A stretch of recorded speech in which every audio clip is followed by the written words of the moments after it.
It's time again for another discussion of famous scientists who were also professional grade musicians. Today we're going to be talking about Ludwig Boltzmann. He was the inventor of modern, what we call statistical mechanics or statistical thermodynamics. And he was also quite a good piano player. My name is Tim. I'm the jazzy chemist. I'm a professional chemist and an amateur jazz saxophone player.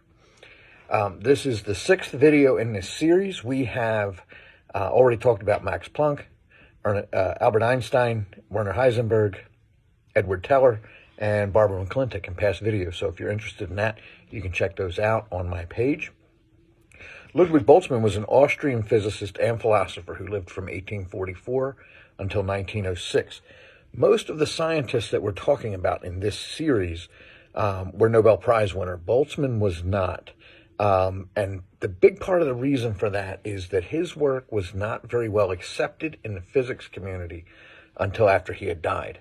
And Nobel doesn't offer Nobel Prizes, doesn't award Nobel Prizes to people after they've passed away.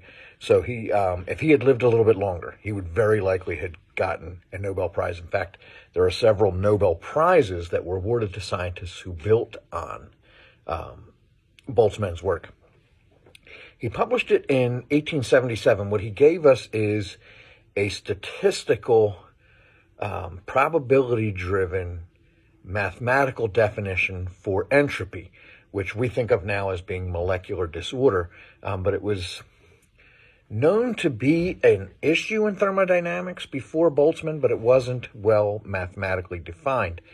The problem with his definition, and I say problem, it wasn't a real problem, it was a problem of other people accepting it, is that he believed in and assumed and built into his mathematics the idea of atoms and molecules, that matter was particulate instead of continuous.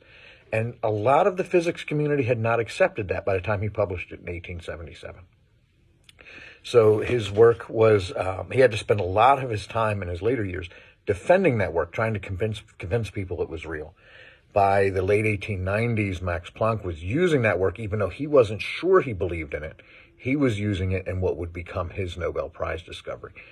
He wasn't sure it was real, but it was the only thing that would work. It was the only thing that would give his math results that matched experiment.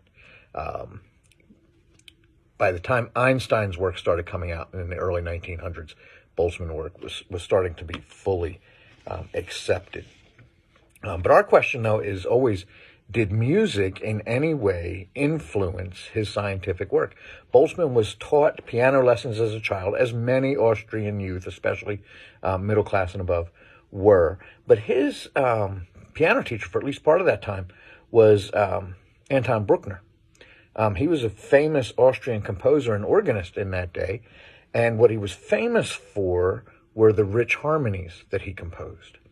And so what we have here is Ludwig Boltzmann, who would become a famous physicist and develop physics that we still use in chemistry and physics textbooks today, being taught not just piano playing, but music theory by someone who specialized in harmonies. And that very likely influenced his thought processes as a young person and allowed him maybe to see the harmonies of the physics world in a different way than people who didn't have that educational opportunity would see them. So again, it brings us to this point. We should all be teaching our children to understand music, not just play music, not just listen to it, but to understand it from a theoretical perspective. Boltzmann continued to play piano publicly, mostly at parties. He wasn't a professional, but he was probably good enough to be a professional. And he continued to play that throughout his adulthood. He focused in his adult playing mainly on the works of Beethoven. That was his favorite. Let me know if you like this content by hitting the like button, by following me, or by commenting in the comment section. I have at least 5 more of these stories planned, in addition to the ones that we've already posted. In the meantime, I'll continue to work on my recordings of those Lenny Niehaus songs, but they will probably start to come fewer and further between in the near future. Not because I'm working on them less, but because I'm getting into the harder songs. And so as I get to the point where they're recording ready, I'll get those up. and you'll have those to play along with if you'd like in your own music. And we'll do some tips and trick videos for the saxophone as well.